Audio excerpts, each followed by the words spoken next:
ஒரே ஒரு ஊழியன் தவறாக சித்தரிப்பதனால மொத்த ஊழியர்களையும் அந்த ஒரு ஊழியனை பேசுவதன் மூலியமாக அவப்பெயர் ஏற்பட்டுருது. இப்போ உண்மையிலேயே அற்புதம் அடையாளம் செய்கிற ஊழியர்கள் மூலியமா தேவன் நடத்துகிற அற்புதம் அடையாளத்திற்கு மகிமை இல்லாமல் போயிருது. எல்லாம் கிண்டல் பண்றாரு.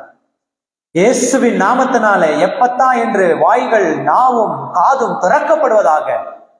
பின்னாடில இருந்து மீம் கிரியேட்டர்ஸ் போடுறான், டேய் சவுண்ட் பாக்ஸ் சவுண்டு கம்மி பண்ணி வையா, காதுல வலிக்குது, காதுகள் திறக்காது, காது கிழிஞ்சிடும் அப்படின்னு.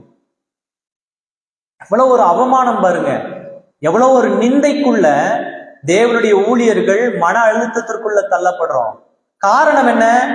காரணம் என்ன? சுவிசேஷம் பரவல் இல்லை. சுவிசேஷம் பரவலாக இல்லை, எல்லாம் ஒரே இடத்துல இருக்கு.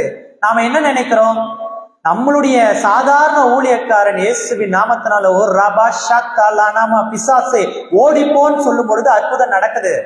ஆனா அதை நாம கிண்டல் பண்ணி கேலி பண்ணி அவனுடைய ஆவியையும் ஆத்மாவையும் நோகடிச்சிடுறோம், மன அழுத்தத்திற்குள்ள கொண்டு போயிடுறோம்.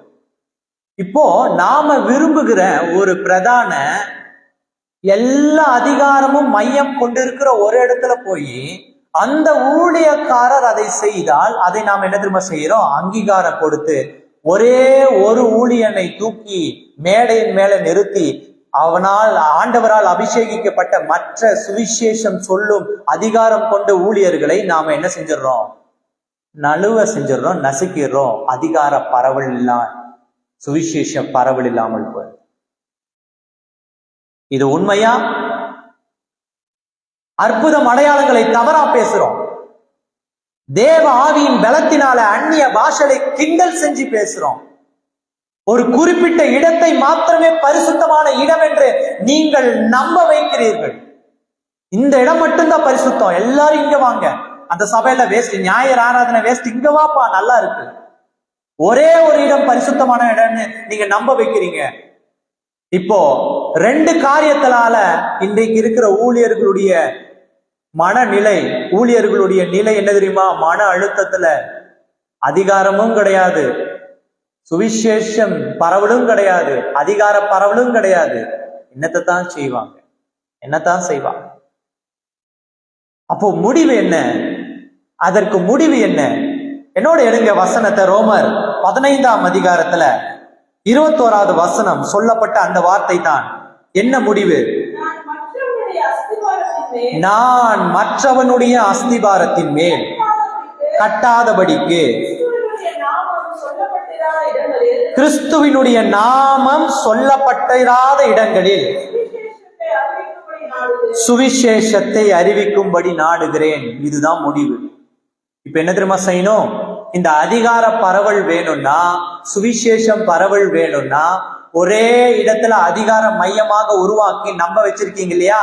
அந்த நம்ப வச்ச ஊழியர்களும் சரி, ஊழியக்காரிகளும் சரி, நீங்கள் இப்ப என்ன செய்யணும்னா, உங்களுடைய அதிகாரத்தை சொல்ல, அதாவது அஸ்திபாரம் போடப்பட்ட சபைகளில் இருந்து எடுக்காம, அஸ்திபாரமே போடப்படாத, சுவிசேஷமே சொல்லப்படாத இடத்திற்கு நீங்களும் உங்களுடைய அதிகாரமும் சுவிசேஷ பரவலும் எடுத்து செல்ல வேண்டும். ஹல்லேலூயா. இப்படி நடந்தாலே ஒழிய தமிழ்நாட்டுல இன்னும் வரக்கூடிய நாட்களில ஒரு உண்மை, இது உண்மை, இது குறிச்சு வச்சுக்கோங்க, உண்மை, அநேக ஊழியர்கள் மரித்து போவார்கள் மன அழுத்தத்தில், ஹார்ட் அட்டாக்கள், ஏதோ ஒரு யோசனையில ரோட்ல போய் அடிபட்டு. இதெல்லாம் கண்ணார பார்த்தது, சாத்தூர் ஹைவேல, தூத்துக்குடி ஹைவேல கண்ணார பார்த்தது. ஏதோ ஒரு யோசனை, ஏன் அடிபட்டாருன்னு அந்த ஊழியரை குறித்து, குடும்பத்தை குறித்து பார்க்கும்போது அங்க சபையில இருந்த 2 ஆடுகளுக்குள்ள ஏற்பட்ட மனஸ்தாபம் சபையை 2ஆ மாத்திருக்கு. அந்த மனசோர்விலேயே பைக் ஓட்டிட்டு போய் ஹைவேல அடிபட்டுட்டாரு. உண்மை, உண்மை.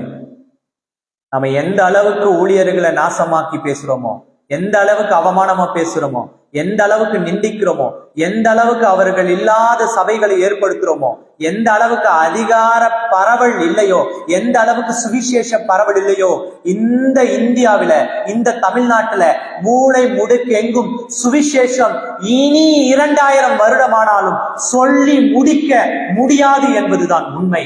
இதை நீ உன்னுடைய இருதயத்தில் எழுதிக்கொள். Don't forget to share and subscribe. I am Reverend Roshan Shan. Glory to God.